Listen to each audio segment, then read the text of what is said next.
জমিতে দিয়ে আসি খা জমিতে গেলাম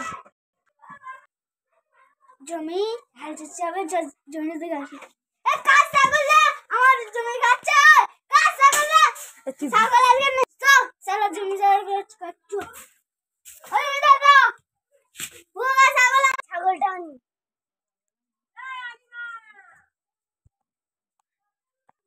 আর ছাগল গই এখানে তো ছাগল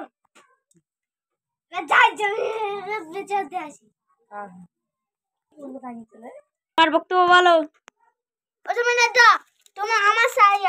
আমার জমি এর ছাগল পড়েছে এর আমি কি করব? তোমার বক্তব্য। আমার ছাগল ওখানে ছিঁড়ে দিলে ছাগল নেই হেঁটে দে আমি বিচার চাই আমার ছাগলের জমি খেলো কেন আমি বিচার চাই আমি বিচার চাই জান না আমি বিচার করো আমার ছাগল যে ধান খেতে তো জোর করো ঠিক আছে তুমি তো ছাগল নিয়ে চলে যাও কার কাছে মারা তোর ছাগল নেবে খাবো